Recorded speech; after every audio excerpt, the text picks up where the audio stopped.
This is Sports Spectrum, the intersection of sports and faith, where we bring Jesus back into the conversation. Here's your host, Jason Romano. Hey guys, welcome to Sports Spectrum. I am Jason Romano. My email address, jason@sportspectrum.com, jason@sportspectrum.com. Feel free to email me if you have some ideas on guests we should be talking to, or maybe just some feedback on today's conversation. And our website, of course, is sportspectrum.com, a great place to go for all of our content. It's all free and available right there at our website, sportspectrum.com. Now, today on the show, it's a unique conversation, really, when I think about this, with Caleb Joseph, who is an MLB catcher, played for many seasons in the majors with the Orioles, the Diamondbacks, and the Blue Jays. He spent some time in 2021 with the Mets and the Mariners. And Caleb's going to join us today to kind of talk about finances. Now, we also have a third guest as well today on the show. Connor Lowery is going to be with us. He's a financial advisor with Ronald Blue Trust. And our podcast today is presented by Ronald Blue Trust, advisors applying biblical wisdom and technical expertise to help their clients make wise financial decisions to experience clarity and confidence and leave a lasting legacy. And we talk about that with Caleb Joseph. What's it like to be a minor leaguer making very small amounts of money and pursuing this dream of becoming a big leaguer? And then what's it like to get that first big check as a professional, really as a major league baseball player? And then what do you do with that? Do you hoard the money? Do you save it? Do you start spending and splurging?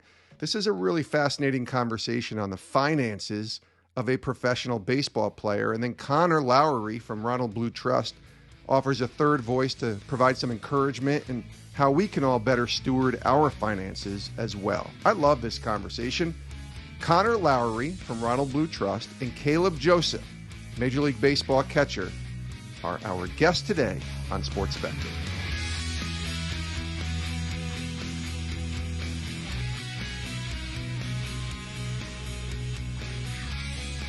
Caleb Joseph, welcome to Sports Spectrum. Yeah, thanks for having me, Jason. Absolutely. Connor, welcome to the show as well. Thank you, Jason. Good to see you guys. Good to talk to you. Great that we can do this in person. We're going to talk finances. We're going to talk lessons learned, things to watch out for, and how a baseball player like Caleb Joseph, who can play baseball for many years, you might have some wisdom and shine some wisdom for all of us as we head into 2022 on kind of stewarding finances, and Connor will certainly help with that. But let's start, Caleb, with you and kind of just learn a little bit about your journey. You know, it's easy for me to say 7 seasons in the majors. I am right on 7 seasons, right? According to Baseball Reference. That's right. So 7 seasons in the majors. Orioles, Diamondbacks, Blue Jays, selected in the 7th round in 2008. Major league debut, May of 2014. So I did do a little research here. But tell us a little bit about your journey with baseball, your faith journey, which I know started at an early age as well, and even kind of what life was like for you growing up as far as, you know, what kind of status or financial status did you kind of grow up in before you became a pro baseball player? Sure. Yeah. Again, thanks for having me. Really appreciate the opportunity. Had a pretty, quote, normal life. Grew up in just a middle-class American home, in church every Sunday, every Wednesday. I don't have this amazing story of being swept away by an amazing preacher on the sands of a random beach where I was contemplating what I was going to do with my life. Just one of those stories that I was born into the church and was basically attending church my entire life. I knew the Bible, quote, inside and out, or at least I thought I did. And loved baseball and loved everything about it. My father played baseball and was drafted by the Orioles in 2008, like you said. I went to Lipscomb University in Nashville, Tennessee, Christian college, third generation there. All my family members went there, so it was pretty much either go there or don't get your inheritance. So I ended up going there. Just totally joking there, but it was fun. I had a great time there. I was drafted, like I said, by the Orioles in 2008 and found myself in the minor leagues for 6 years. And for people that don't know, when a team drafts you, you are their property for 6 years in the minor leagues. You can't go anywhere. You can't say, you know what, I like to play for that other team. They are They are your ruler for 6 years, and so you don't have any choice. So I toiled away in Double-A for 4 seasons, broke the Double-A games played record, which I'm really proud of, like 490 games or something wild. Would that be in Bowie, Maryland? You're right. That's it. Yes. So there you go. Pretty amazing stuff, and was able to kind of finally make my debut in 2014. So it was a pretty rough ride there for a while, but looking back now, it was exactly what I needed and should have been through. All right, let's go through this a little bit. So growing up, did you feel like you were in a middle class, upper class type of home, lower class? Like, what was that like? And then coming to the minor league baseball world, all I have to say is pro baseball, and people probably start thinking, oh, he's a rich professional baseball player. And we were talking before we started recording. It is not exactly like that at all. And I've talked about this on the podcast with many athletes who've gone through the minor leagues, and it's not glamorous at all. But from a financial perspective, it's not glamorous either. So take me kind of what it was like growing up and then coming into the pro baseball world. Sure. Middle class, didn't really want for anything, but didn't have everything, if that makes any sense. So all of our needs were provided, but we were living cautiously. Ended up, when I got into pro ball, did not realize until my first paycheck arrived really that I was going to be living well below what I was used to living even as a college athlete. So I'll give you some numbers here. Yeah. My first paycheck in not Major League Baseball, in minor league baseball was about $600, and that was for 2 weeks of pay. So you add that 2 weeks later, that's $1,200. And what people don't understand is we're only paid the months we're playing. So that year, I was drafted in June. Didn't start playing really until like the last part of June. So basically call it July, August, and that was it. Right. Let's say half of June. So 2.5 months. So you can work those numbers. That's about, what, $4,500? So that's not going to cut it. So the only separator that you have in a minor league clubhouse is your signing bonus.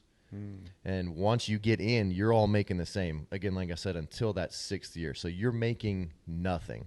And what people don't understand is every time you have to go find supplemental income unless you are one of those big, gigantic bonus babies. And pretty much when I was playing or when I was drafted, there was 50 rounds.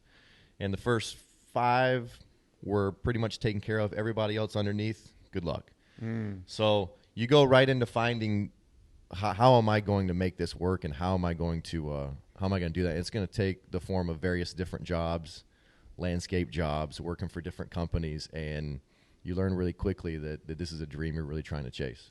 Well, and there's also the reality that the average minor league player is in the minor leagues for 5 to 6 years. Right? A lot of us think that as these players are getting drafted, we know that there's a minor league system, but it's easy for us to think, oh, it only took them, I don't know, maybe 2 years, and then they were up there. And so even if you do get the signing bonus, you've got to make that last, right? Yeah. And so there's a lot of pressure there. Can I ask you what your signing bonus was? Yeah, mine was $125,000. $125,000. Uncle Sam took half of that. So when it was all said and done, I kind of came out with about 62. I think that was the total number. That he's then got to go live on, potentially, make it last if you for do 5 or else, 6 years. If you do nothing years. else. Yeah, I immediately took out 15, didn't buy a new car, didn't do anything. Took out 15 just to try and get going and make my payments on the rental that I had. Right. Because you're paying a rental in the home city you live in, you're paying a rental potentially in the city that you're playing in. It starts to tighten up really, really quick. And I remember my mom and dad and all kinds of various family members, they said, don't wish to grow up too fast. And you're going, get out of here, man. Like, I want to grow up quick. Like, I want to be old and be able to make my own decisions. And boy, I tell you, that first year in pro ball, they were right, because now you're having to grow up. You're trying to be responsible for insurance. You're trying to be responsible for your own phone bill, all these different bills that start adding up very quickly. And it's not that fun. Connor, how common of a trade is this in the guys that you've worked with Ronald Blue Trust, in hearing a story like Caleb's? How common is that? And, what are some of the things that come to mind that you would advise And we're remembering our audience isn't all professional baseball players. So, and they know that as they listen. I think we're going to have the audience hear stories, and also will provide them with some practical tools, I think, and some advice and some encouragement heading into 2022. But what is that sort of what comes to mind for you as you think about somebody like Caleb and those minor league baseball players who may get a $150,000 signing bonus, make $1,200 a month, which just makes me shake my head when I think about the work that they're doing, and trying to just live life. And some of them getting married. I know, Caleb, you got married pretty young. So it's like, what comes to mind when you think about those stories and tales like Caleb? That's exactly right. Life still goes on. You can't just play baseball, right? You might get married. You might even have a child, because you're, in all likelihood, you're in your 20s. And that's a common age for everybody. You can't necessarily just put life on hold for 6 years. It's very common to answer that question. Unfortunately, it's very common. And there's a very difficult road that these players have to go through. And we've all experienced that. It's not like at age 16 or 18 or 22 when you first started working, very few of us are getting paid millions of dollars, right? We've all experienced our good friend FICA taking some money from our hard-earned paycheck, whether, regardless of where you're working. And so I think what's really difficult as you kind of project how this impacts the players mentally and emotionally, right? It doesn't matter if you're making $50,000 a year or $10 million a year. Money is an emotional thing. We have an emotional God, and God talks about money more than heaven and hell combined. In the Bible, there's over 2,500 verses. Yeah. And so he's not really trying to keep it a secret on what you should do with your money. But if you kind of get in the shoes of these players, a lot of family, friends, they think because you have the title of professional baseball player or fill in the gap, whatever sport, that you must have a lot of money. But what's going on with a lot of these guys is a scarcity mentality is being developed. And then all of a sudden, Lord willing, they're part of the 15% that actually make it to the major leagues. They start to make some real money. But that trained scarcity mentality hasn't gone away. It's been developed for 5 or 6 years, and now it's like the dam has broken, and here comes this onslaught of MLB money. What in the world can I do with that? Yeah, and we're going to talk about, I think, Caleb's personal story of coming into that in a second. But one thought that I just had, Connor and Caleb too, you both can chime in here. It reminds me, in terms of your story, of a college student, right? And you went to college too, but of a college student that goes to college, spends 4 years, and let's say a typical college student spends $30,000 a year. I don't know what the numbers are now, somewhere in that range. I have a daughter who's getting ready to go to college, so I'll have better ideas of those numbers next year. But around $30,000 a year, let's say you come out with $75,000 to $100,000 in debt, and then you say, go get a job. And their first job pays them $20,000 a year. And suddenly they're like, wait a minute, I have to go live on this is, I think, more practical for our audience, Absolutely. Right? Like, wait a minute, I have to go live on $20,000 a year and I owe $100,000 a year. It's backwards, and it's kind of so and it's real life, right? That's hard. And I think that's the correlation that I can think of for like a minor league baseball player, where it sounds glamorous, but they're coming into 22, 23 years old and starting, some even younger than that, starting their career, and they're making $1,200 a month. Like, what am I supposed to do with that? And yet they still want to pursue a dream. Do you see that correlation and kind of those young people coming in out of college and trying to just like, wait a minute, I'm already $100,000 in debt and I haven't even got my first job yet? That's right. It's almost this overwhelming thought of, where in the world do I start? And if you guys are like me, if I get overwhelmed, it's easy to just get stuck. And you almost kind of like, I want this to be out of sight, out of mind. I know that there's problems. This is not easy. And it'd be easier for me, I think, if I just stiff-armed it and kind of tried to put away my stress somewhere else. But the reality is whether you're making a lot or you're just coming out of college, there's all these factors that come into play that you ultimately can't control. You have to pay taxes. right? It costs money to live somewhere and to put food on the table. But like you said, whether you're a minor league baseball player who's built up debt just to survive the 5 or 6 years, or you're a college student coming out who's built up debt just to get an education and earn some income, that's essentially what the pro player's doing. Yes. They're taking on debt in the minor leagues to get the opportunity to earn significant income. And we go to college and sometimes take on debt for the opportunity to earn some income. Mm-hmm. And so the starting steps, the practical steps, are the same. A minor leaguer should save cash for emergencies. You know, you hear about the 3 to 6 months. For baseball players, they need to work on saving cash for 1 to 2 years because of the volatility of their world. A college student, before they just pay off all debt and have no cash at the bank, they've got to build up an emergency, just like the baseball players, of a 3 to 6 month cash reserve. And the person listening is like, wait a minute, Caleb, I'm making $1,200 a month. How am I supposed to save any money at the same time when I'm basically making any money? Were you saving any money at all during the minors? No, I was surviving. You were check It was to check, rice right? and beans and just surviving. Yeah. Was living with 4 different guys in minor league housing, trying to split the bill just to make it even, break even. Right. And then you're taking on different roles and different jobs in the off season to get going, delivering packages for a UPS, or working landscaping jobs for your friends, or any of these various jobs, doing anything for anybody for any amount of money. I wasn't above any of it and didn't care, just needed to get it done. And so there's so many more commonalities that we have with minor league baseball players when you're first getting into it with the real world, and I think people actually understand. We're way closer than we are further apart. You may think, oh, this professional baseball player, blah, blah, blah, and it's not what you think. Like I said, 45 out of the 50 draft picks are signing for very little money, and that's the only separator. So you might have the first 5 rounds that they're going to sign for a decent amount of money, and they might be able to really handle themselves a little bit differently early on. But majority of us are coming into a brand new job just like that college student, or just like that person who it might be transitioning into something else. It might be starting back over at the bottom and having to really work from the ground back up to the top and trying to figure that out.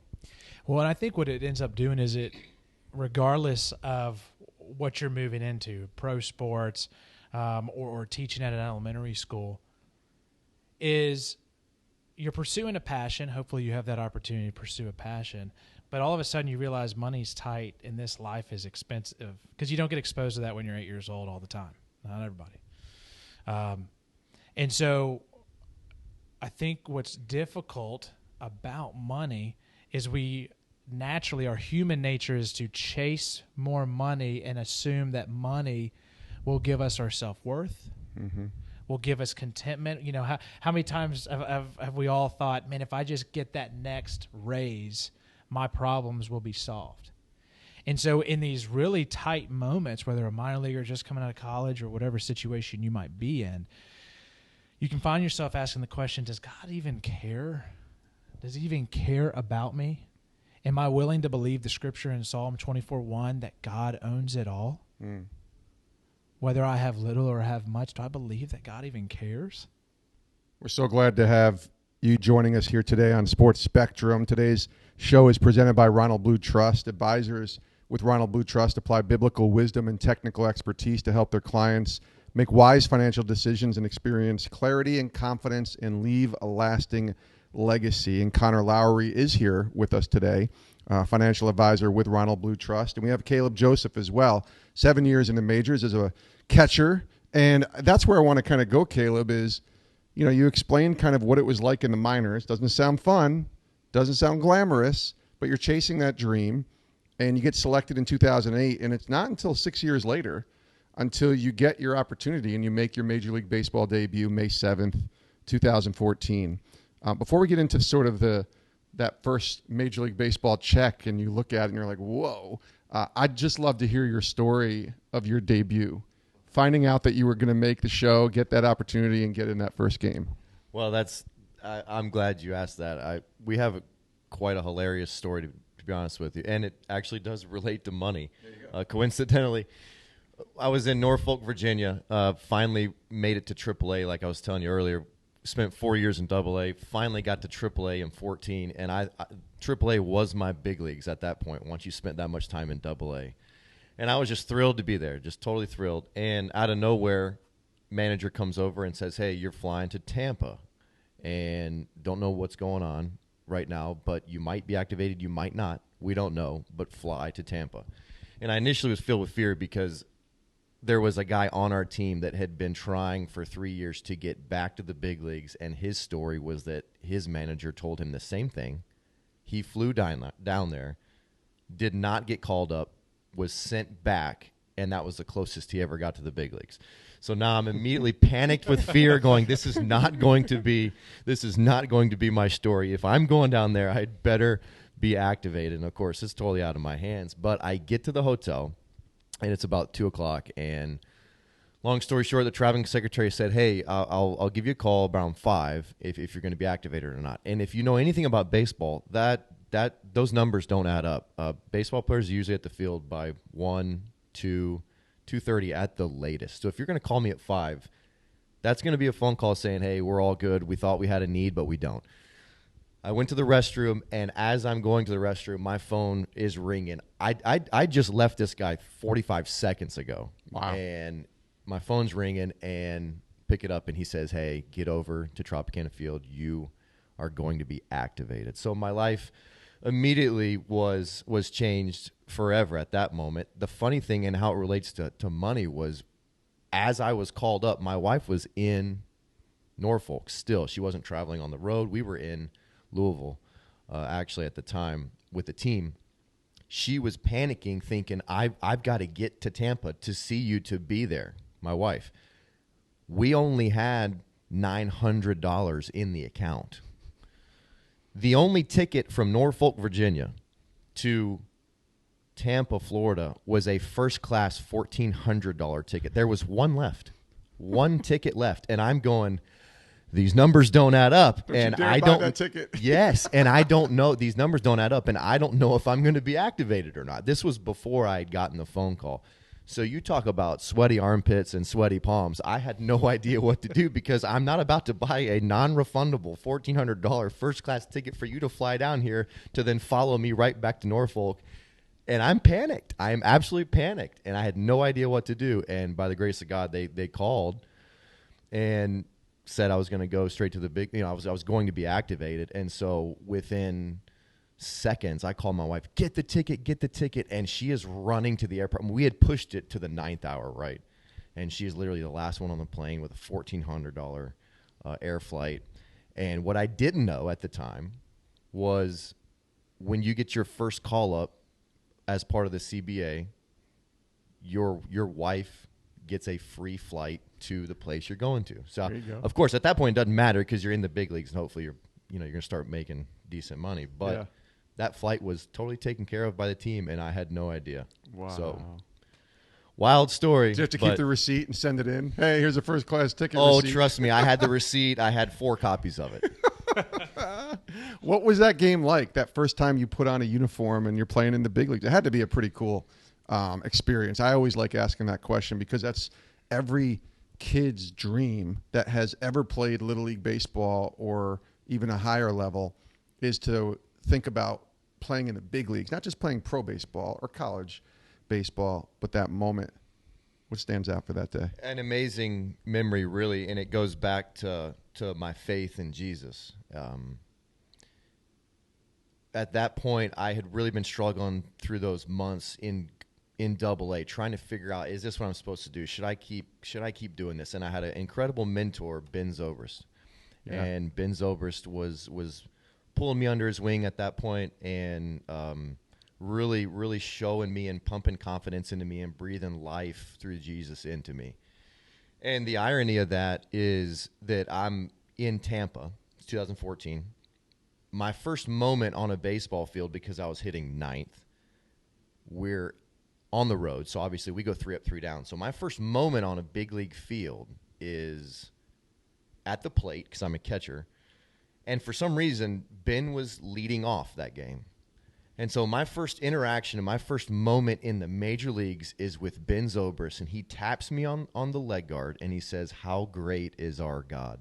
And I'm like a 5-year-old kid, like trying not to bawl. I'm so overwhelmed with just emotion of accomplishment and making it. And in that moment, it was as if the Lord put his hand on my back and said, I told you. And it wasn't because I'd made it. It wasn't because I had achieved the goal. It was because he was faithful through Ben in many ways that were coming to fruition, that it just showed how great he was. And so that moment will be burned into my brain forever. I have a photo of it, of Ben tapping me on the shoulder, and it still chokes me up to this day, almost 10 years ago, at how he was mysteriously working in our lives together. And Ben was the one who introduced me to Ron Blue. Wow. Brought you all the way full circle. We're going to bring Connor back in a second. I do have to ask you, Caleb, do you remember the first check? And you saw the check and what that was like? You know, you can say what it was if you want. That's up to you. But do you remember seeing that first Major League Baseball check? Oh, yes. And my wife was actually the first one to rip it open. I brought it back because This is a minimum salary that you're playing on, obviously. Yes, minimum salary in the major leagues. It's still like $300,000, $500,000 maybe?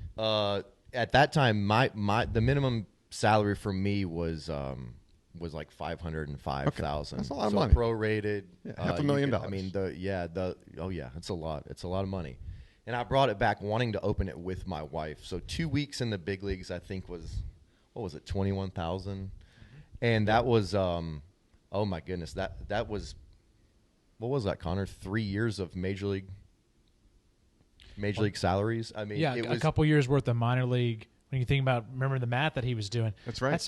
That's 3 years worth. In that one he just check. made, and that was a partial. 2 That wasn't weeks. even a full 2 weeks. It wasn't a full. The fulls were around 25. But so you're in literally the ripping of that weird paper with the, the clear stuff on the outside that kind of crumbles. And you're like slowly anticipating that, like, what's it going to be? And to look at that, it was truly mind blowing that you go from feeling like you have nothing to literally, and I know there might be some people that are going, yeah, 21, whatever. I made that last week on one deal. But for me, I felt like I was loaded, totally loaded. Like, okay, now the problems are totally gone. Right. Obviously, it just stems more problems. It's different types of problems. Exactly. And we'll talk about those in a second. Connor, when you see a guy like Caleb, and it sounds like you were working with him in the minor leagues too, with Ron Blue, or maybe you weren't, but when you kind of start working with a person like Caleb, or we'll just use Caleb as the example here, what's the immediate advice that you're giving a pro player when they make it to the majors? Because they want to enjoy that $25,000 check for the first time, which is 4 years worth of minor league money or whatever. You want to kind of enjoy that. But are you still like trying to plant seeds here to say, okay, this doesn't fix everything. This doesn't fix everything. That's right. I mean, we certainly want to first recognize just what a gift that moment was. Just like the first time you get your first job out of college. Celebrate that moment. God's been good to you, and we obviously want to honor that. But the second you get that check, right, you immediately feel a responsibility to it. Oh, this feels so good. Finally, I can breathe. Now what do I have to do? Yeah. You might have a bunch of debt. There's these action items. And oh, by the way, there's countless talking heads telling us what to do with that money. Right? How often do we hear of stories of people with lots of debt, but they've also been investing at the same time? Right? The world would tell Caleb in that moment to go invest that money and let it work for you. But there's no absolute rule from a financial standpoint. There's no absolute thing that he should do, the exact right thing that he should do. And I say that because Caleb's situation is unique relative to yours, Jason, mine, right, and anybody listening. So if you're searching for some absolute formula, I hate to tell you, but it doesn't exist. Yeah. But the first thing we have to start thinking about, the first thing I want to make sure that a player understands is what I just said earlier, is one, that God owns it all. If I don't first understand Psalm 24:1, that God owns it all, then the rest of the things that I say or anybody else tells you, it's just not going to matter. Because if I don't believe that God owns it all, why in the world would I give? If I don't believe that God owns it all, why in the world would I save for the future? right? Yeah. Why in the world would I care to pay any attention to my living expenses? Because if I own it, if it's my stuff, I'll do whatever I want. And so the things that we have to start telling specifically a professional player is it's not a matter of if, but when baseball will be done. All these players are working, regardless of the sport, they're working to get to the highest level. And all of a sudden you get there, and then you also have a realization that, okay, I know that this isn't going to last. I've waited for this moment my whole life, but it's going to be this short little chapter. And so we have to immediately begin discussing, okay, how do we clean some things up because you've been surviving, but how do we begin building for the future? But first recognizing, before we do any of that, is regardless of whether you have much or whether you have little, honor God in your giving. Caleb, what was that cleaning up process for you like when you finally came into this money over the next few months? Obviously, you're still trying to stay in the big leagues too. Yeah. And you're trying to professionally, perform in a way that makes that impossible for them to send you back down to the minor leagues. And you want to stay up there. And you got 7 years in the big leagues, so you had a good career and hopefully continuing it in some form or another. But what were those early years like in the big leagues, coming into money, starting to establish yourself and trying to follow some of the principles that Connor just laid out? Great question. There's been a number of teammates that I've had that it's funny. You have little snapshots in your head of different teammates and different things and whatever. And I remember always, as I was younger, being told, you can't catch the Joneses. Can't catch the Joneses. They're always a step ahead of you. They're always a step ahead of you. And this is coming from a dad who is an accountant who obviously knew where every penny was going. And so I'm wired to be a little more focused on where everything's going. And the funny thing is I actually had a teammate, Adam Jones, who had way more than me in everything, not only service time, accolades, but money. And it's not a comparative thing. But as you watch, you can see the lavish lifestyle that so often flows through major league stadiums, through major league athletes. And it doesn't mean it's necessarily inherently wrong, because those are gifts from God, right? I knew that I didn't want to be totally consumed by consumerism, and so I went the complete opposite. I went to hoarding. I went to saving. I went to anti-spending because I had nothing, and now I feel like I have this nice little safe nest egg, and as long as I keep my little nest egg perfectly intact, then nothing can ever hurt me. And when the bad times come, I'm totally fine, and nothing can ever ruin this little nest egg. And so I went into extreme saving and just keeping my hands held onto that very tightly. And honestly, I might have missed, in those early years, I might have missed a little bit of joy through the fruits of my labor, being able to enjoy, even if it was just paying for somebody's dinner or something. Do you know what I mean? Yeah, I want to ask you too, what was it that Connor maybe told you, or Ron Blue, or just learning as you did this, that helped you realize that, yeah, it's your money and it's a lot of money and you're saving it, but that's not healthy either? Yeah, once we really sat down and started to really work through our cash flow and our budgets, and seeing where, putting basically a line item to where every dollar was going, it started to allow me the freedom to understand I'm hitting my giving goals. I'm hitting my savings goals. I'm doing a lot of good with this. It is okay for me to use some of that on my wife, use some of that on my kids, and not be upset when my wife buys a really nice TV for our house. That was, these are things that I still struggle with. I mean, goodness, we're still working through this. I mean, I'm 35 years old. We have a very nice house, but we have not furnished the upstairs yet. We still haven't done it because we're on a plan, through Ronald Blue and through Connor to make this whole thing work strategically for us as a family, and our end goals, which is to glorify God because it's all His, and finding that balance between what is enough for me and what is needs to go in its other buckets so that I own my money. My own money doesn't own me. There's been so many things that Ron Blue and Connor, they have helped us with navigating this stuff, that it's really changed the way we're starting to really handle and view money. Well, and there's this, there's an aspect, remember we talked about kind of this scarcity mentality that's developed, whether you're a college student living on ramen noodles or you're in the minor leagues, and all of a sudden you come into any amount of money, right? If you're making more than $50,000 a year, you're in the top % for the world. Yeah. And, Wait, and say that number again. If you're making more than $50,000 a year, 50,000, you're in the top percentile of the entire world from an earning capacity. Wow. Now, obviously, it's very much exaggerated in the pro sports world. And Caleb mentioned something that we all wrestle with about, like, how do I enjoy this?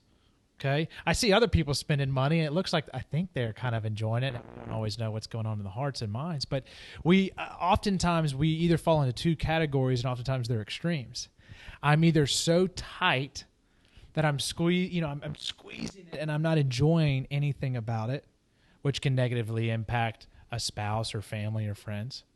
Or I'm the other way, where I don't want to think about it, and I want to live in the moment, and I'm going to spend all my money because I can't control tomorrow. It's kind of this stiff arm. I don't want to actually acknowledge the responsibility with this. And so we go and we spend, and let's be honest, there are endless opportunities for us to spend our money. And let's just talk and about, very quickly. You can go on now, you got Instagram, and you see some cool hoodie, and you're like, click, done. Yeah. Amazon's coming to us every day, so it's real easy. And it shows up the next day. It shows up the next day. We don't even have to get in our car to go get something. Thanks, Amazon Prime. Thanks, Amazon. So he mentioned something I think is really important for all of us as Christ followers to understand, because regardless of what you are making, God does want you to enjoy these resources. If I am getting a gift, Christmas, we all just had Christmas. If I'm getting a gift for my child, do you think I want them to feel guilty about that gift I just got them? Of course not. I want them to enjoy that. I want to see them smile. And then I want to see them enjoy that toy, and I want to see them share that toy with their buddy when he comes over. And so in 1 Timothy 6:17-19, we hear God give us kind of this formula. We all want the formula for how to use our resources, right? What amount should I give? What amount should I save? And I think we're missing the mark because, as I mentioned earlier, money is an emotional thing, and we have an emotional God, and he's asking us to engage into a relationship. And in 1 Timothy, it talks about command those who are rich in this present world not to be arrogant nor to put their hope in wealth, which is so uncertain, as we experience in baseball and many other industries. Yeah. But to put their hope in God, who richly provides us with everything for our enjoyment. Command them to do good, to be rich in good deeds, and to be generous and willing to share. In this way, they will lay up treasure for themselves as a firm foundation for the coming age, so that they may take hold of the life that is truly life. And so when you think about, okay, Connor, what is the formula? The formula is, as the money comes in, regardless of what I'm getting, if I can engage even just a little bit, if I can engage in my generosity, my grasp, my tight hold of my money, I get to open my hand. And I get to remove my hope in wealth and begin to put my hope in God, which then in turn allows me to enjoy the resources I have. And ultimately, we tell all of our families that, look, if we don't give purpose to our money will find its own purpose and go out the door. And so when we start talking about, Caleb mentioned talking about budgeting, if you've put that line item and you've budgeted $1,000 for car repairs, and the car breaks down, and it costs you $500, and it's already January, or just January, excuse me. Well, you budgeted for it, right? You've done your giving, you're budgeting for your saving, and you're budgeting for your living. Then you have the freedom to do that. And so there's a lot of freedom in putting purpose to your dollars, and that's what God's inviting us into. That's really good stuff there. I think that's a great place to end this conversation. I thought it was really good. We could talk a lot more, and maybe Caleb will get you back on and share a little bit more about the journey, and Connor certainly will be talking to you again for sure, and hopefully we can have another conversation like this. But I appreciate you guys coming on, and thanks for joining us. You got it. Thank you. Thanks, Jason. And many thanks to Connor Lowery and Caleb Joseph for being here today on Sports Spectrum. Again, the website is ronblue.com to learn more about our partnership with Ronald Blue Trust and learn how they might be able to help you in your finances, in your financial stewarding, if you will, as 2022 is upon us. And just thinking about how are we going to give properly? How are we going to steward our money well? How are we going to do it with Christ out in front? You can check out ronblue.com to learn more. And again, thank you to Caleb Joseph for being so transparent in this conversation and sharing some really fascinating stories to me about what it's like to really live the life of a pro baseball player, both in the minor leagues and then when you get to the major leagues. So thanks to them for being here today on the show. We thank you as well for tuning in. Tune in next time for another edition of Sports Spectrum's podcast. Make sure you click that subscribe or follow button on whatever app that you listen to podcasts on so that you never miss an episode of Sports Spectrum's podcast. I hope you have a great rest of your day and tune in next time here on Sports Spectrum.